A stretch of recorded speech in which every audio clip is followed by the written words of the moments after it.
So, meine Lieben, es ist kein Freitag. Ja, ich muss unbedingt joggen. Am besten morgen. Ich fühle mich immer noch nicht so 100% fit. Bin noch leicht angeschlagen. Aber es läuft wieder besser. What else?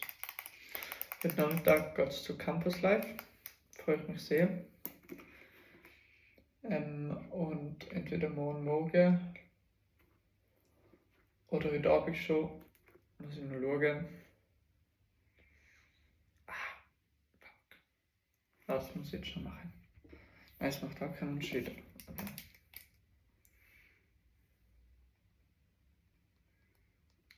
Das habe ich mir gestern aufgeschrieben und trotzdem nicht gemacht. Klar, ich muss noch 2-3 Sachen laufen lassen. While I'm away. Anyways, we'll continue reading the Bible. I read every morning 20 minutes, every evening 20 minutes in the Bible.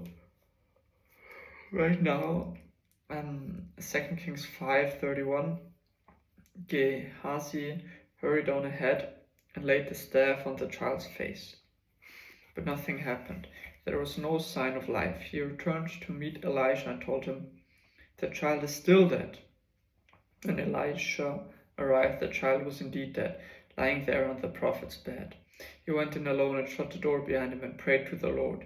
Then he lay down on the child's body, placing his mouth on the child's mouth, his eyes on the child's child, and his hands on the child's hand. And he stretched on him. The child's body began to grow warm again. Elisha got up, walked back and forth across the room once, and then stretched himself out again on the child. This time the boy sneezed 7 times and opened his eyes. Then Elisha summoned Gehazi.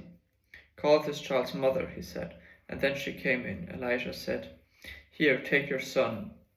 She fell at his feet and bowed before him, overwhelmed with gratitude. Then she took her son in her arms and carried him downstairs. Miracles during famine. Elisha now returned to Gilgal, and there was a famine in the land. One day, as the group of prophets was seated before him, he said to his servant, "Put a large pot on the fire and make some stew for the rest of the group." One of the young men went out into the field to gather herbs and came back with a pocketful of wild gourds.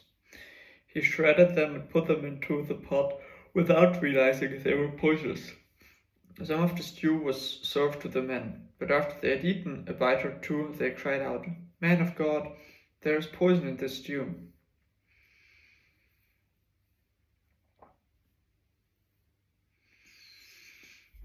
"Man of God, there is poison in this stew." So they would not eat it. Elisha said, "Bring me some flour." Then he threw it into the pot and said, "Now it's all right. Go ahead and eat." And then it did not harm them. One day a man from Baal Shalisha brought the man of God a sack of fresh grain and 20 loaves of barley bread, made from the first grain of his harvest. Elisha said, "Give it to the people so they can eat." "What?" his servant exclaimed. "Feed the 100 people with only this?" But Elisha repeated, "Give it to the people so they can eat. For this is what the Lord says. Everyone will eat, and there will even be some left over." And then they gave it to the people, and there was plenty for all, and some left over, just as the Lord had promised. 2 Kings 5, the healing of Naaman. The king of Aram had great admiration for Naaman, the commander of his army, because through him the Lord had given Aram great victories. But through Naaman was a mighty warrior. He suffered from leprosy. At the time, Aramean raiders had invaded the land of Israel, and among their captives was a young girl who had been given to Naaman's wife as a maid. One day the girl said to her mistress, "I wish my master would go to see the prophet in Samaria. He would beat him of his leprosy." So Naaman told the king what the young girl from Israel had said. Go and visit the prophet, the king of Aram told him. I'll send a letter of introduction for you to take to the king of Israel. So Naaman started out carrying as gifts 750 pounds of silver, 150 pounds of gold, and 10 sets of clothing. The letter to the king of Israel said, with this letter I present my servant Naaman. I want you to heal him of his leprosy. When the king of Israel read the letter, he tore his clothing in dismay and said, Am I God that I can give life and take it away? Why is this man asking me to heal someone with leprosy? I can see that he's just trying to pick a fight with me. But when Elijah, the man of God, heard that the king of Israel had torn his clothes in dismay, he sent this message to him. Why are you so upset? Send Naaman to me, and he will learn that there is a true prophet here in Israel. So Naaman went with his horses and chariots and waited at the door of Elijah's home. But Elijah sent the messenger out to him with this message. Go and wash yourself 7 times in the Jordan River. Then your skin will be restored, and you will be healed of your leprosy. But Naaman became angry and stalked away. I thought he would certainly come to meet me, he said. I expected him to wave his hand over the leprosy and call on the name of the Lord his God and heal me. Aren't the rivers of Damascus and Abana and the Pharpar better than any of the rivers in Israel? Why should I wash them? Why should I wash in them and be healed? So Naaman turned and went away in rage.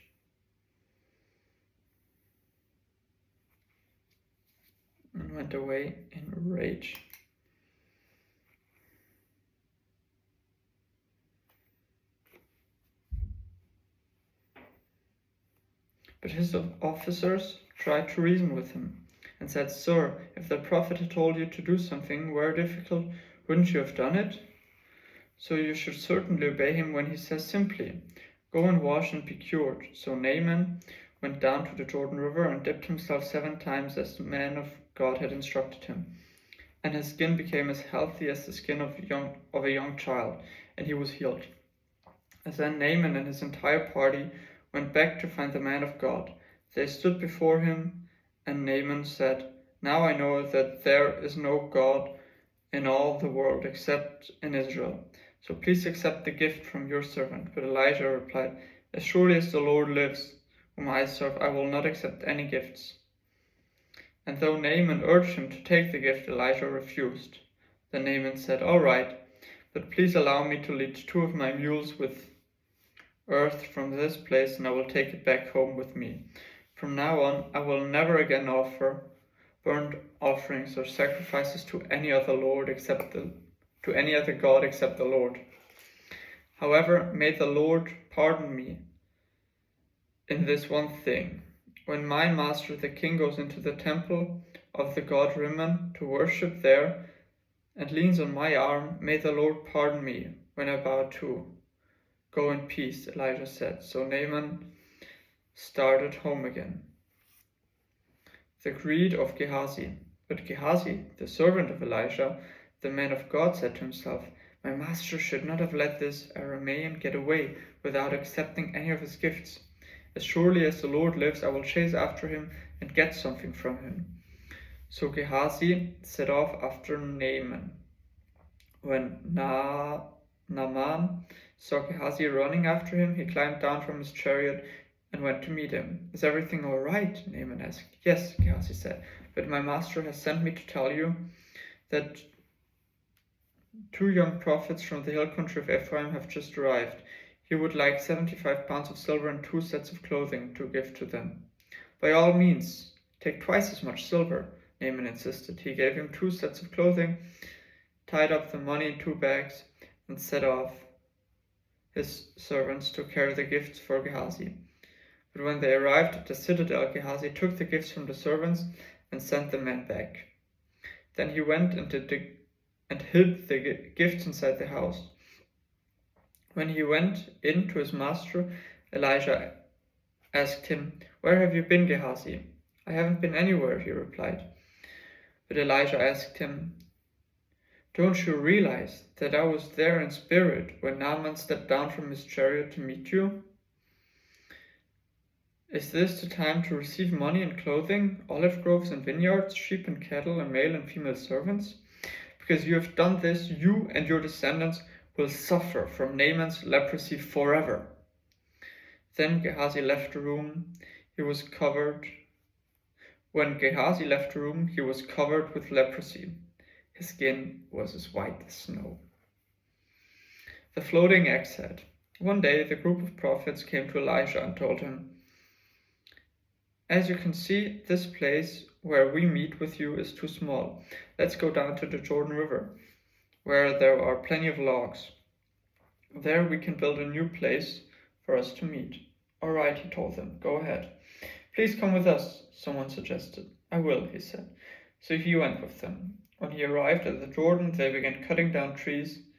But as one of them was cutting a tree, his axe head fell into the river. Oh, sir, he cried. It was a borrowed axe. Where did it fall? The man of God asked. When he showed him the place, Elijah cut a stick and threw it into the water at that spot. Then the axe head floated to the surface. Grab it, Elijah said, and the man reached out and grabbed it. Elijah traps the Arameans. When the king of Aram was at war with Israel, he would confer with his officers and say, We will mobilize our forces at such and such a place. But immediately Elijah, the man of God, would warn the king of Israel, Do not go near that place, for the Arameans are planning to mobilize their troops there. So the king of Israel would send word to the place, indicated by the man of God. Time and time again, Elijah warned the king, so he would be on the alert there. The king of Aram became very upset over this. He called his officers together and demanded, Which of you is the traitor? Who has been informing the king of Israel of my plans? It is not us, my lord the king, one of the officers replied. Elijah, the prophet in Israel, tells the king of Israel, Even the words you speak in privacy of your bedroom. Go and find out where he is, the king commanded, so I can send troops to seize him. And the report came back, Elijah is at Dothan. So one night the king of Aram sent a great army with many chariots and horses to surround the city. When the servant of the man of God got up early next morning and went outside, there were troops, horses, and chariots everywhere. Oh, sir, what will we do now? The young man cried to Elijah. Don't be afraid, Elijah told him, for there are more on our side than on theirs. Then Elijah prayed, O Lord, open his eyes and let him see. The Lord opened the young man's eyes, and when he looked up, he saw that the hillside around Elijah was filled with horses and chariots on fire. As the Aramean army advanced towards him, Elijah prayed, O Lord, please make them blind. So the Lord struck them with blindness, as Elijah had asked. Then Elijah went out and told him, You have come the wrong way. This isn't the right city. Follow me, and I will take you to the man you're looking for. And he led them to the city of Samaria. As soon as they had entered Samaria, Elijah prayed, O Lord, now open their eyes and let them see. So the Lord opened their eyes, and they discovered that they were in the middle of Samaria. When the king of Israel saw them, he shouted to Elijah, My father, should I kill them?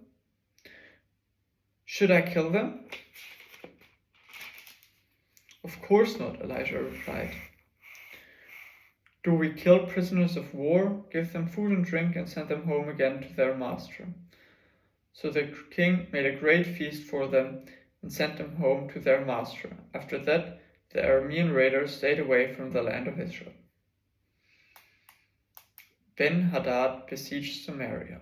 Sometime later, however, King Ben-Hadad of Aram mustered his entire army and besieged Samaria. As a result, there was a great famine in the city. The siege lasted so long that a donkey's head sold for 80 pieces of silver, and a cup of dove's dung sold for 5 pieces of silver. One day, as the king of Israel was walking along the wall of the city, a woman called to him, "Please help me, my lord, the king." He answered, "If the Lord doesn't help you, what can I do? I have neither food for the threshing floor nor wine for the press to give you." But the king asked, "What's the matter?" She replied, "This woman said to me, 'Come on, let's eat your son today. Then we will eat my son tomorrow.' So we cooked my son and ate him. The next day I said to her, 'Kill your son so we can eat him.' But she had hidden her son. When the king heard this, he tore his clothing in despair. And as the king walked along, the burlap under his robe next to his skin. May God strike me and even kill me if I don't separate Elijah's head from his shoulders this very day, the king vowed. Elijah was sitting in his house with the elders of Israel when the king sent a messenger to summon him. But before the messenger arrived, Elijah said to the elders, "A murderer has sent a man to cut off my head. When he arrives, shut the door and keep him out. We will soon hear his master's steps following him." While Elijah was saying this, the messenger arrived, and the king said, "All this misery from the Lord. Why should we wait for the Lord any longer?" 2 Kings 7.